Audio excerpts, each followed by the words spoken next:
Hello and welcome to Daily Dose Radio, a 5-minute-a-day podcast studying the Psalms verse by verse, recorded here in the dining room of the Bible Bistro, located in Sharonville, Ohio.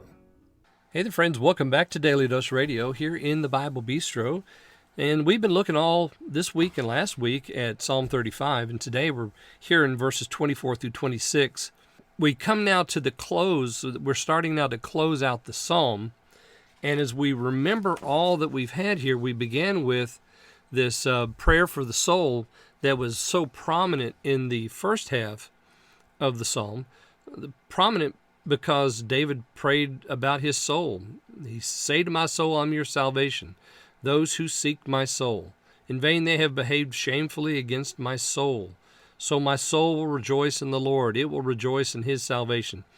All, just over and over again, he's referencing his soul because of the persecution that he is experiencing.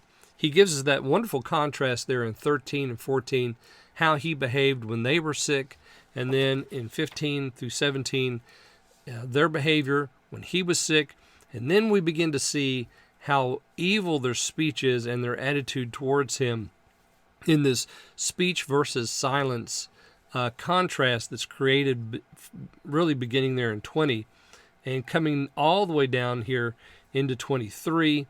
And now we're going to see it again today in 25, but in a different light. So let me read for you verses 24 through 26. He says, "Judge me, O Lord my God, according to thy righteousness, and let them not rejoice over me. Let them not say in their hearts, Ah, so would we have it. Let them not say, We have swallowed him up. Let them be ashamed and brought to confusion together that rejoice at my hurt. Let them be clothed with shame and dishonor that magnify themselves against me." He asked the Lord to judge him in his righteousness, that is, in the Lord's righteousness, according to thy righteousness. This is how we always approach the Lord for anything. We go to him and say, "Father, for this according to your word, for this according to your mercy, for this according to your righteousness."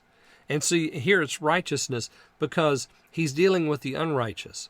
But he doesn't want the Lord to do it on account of his righteousness, that is the psalmist's righteousness. He asks for judgment according to the Lord's righteousness.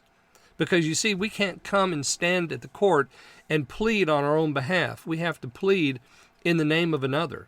And so we plead in the name of the Lord. We plead according to his word, his righteousness, his mercy, his loving kindness, his name's sake.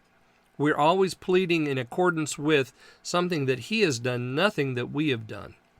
So we can't come and say, "Hey, they've been mean to me according to my righteousness and how good a guy I am, and then why don't you take care of this?" Nope, we can never do that. And so the psalmist teaches us that right here. Judge me not according to my righteousness, according to your righteousness.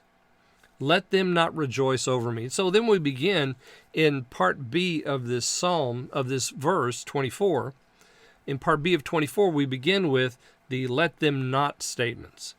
And we have three of them. Let them not rejoice, let them not say in their hearts, let them not say. So they've been saying a lot of things, and they've been rejoicing over the psalmist's calamity.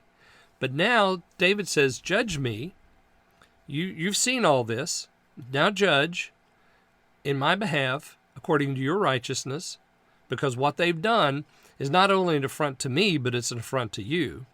So judge, and here's the result. This is what I want for the result. Let them not rejoice any longer," because they've been rejoicing.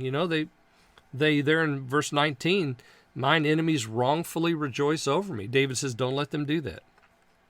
Let them not say in their hearts, "Aha, so would we have it." Well, what did they say in 21? "Aha, our eye has seen it."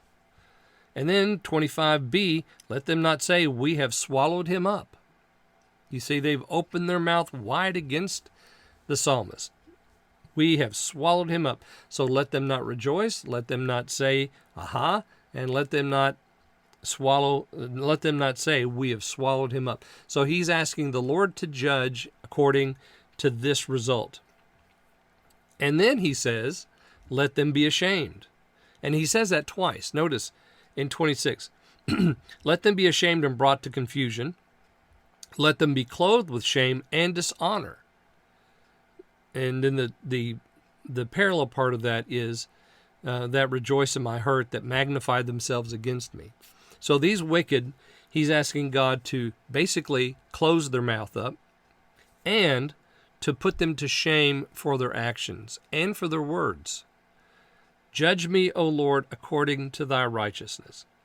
Now tomorrow we're going to look at verses 27 and 28, and here we have a different group that the David is praying for as well. So we'll see you then. Join me tomorrow here on Daily Dose Radio. Thanks for listening to Daily Dose Radio. For more fresh and delicious Bible studies, podcasts, books, and more, check out the Bible Bistro online and on YouTube. Join me again next time for Daily Dose Radio.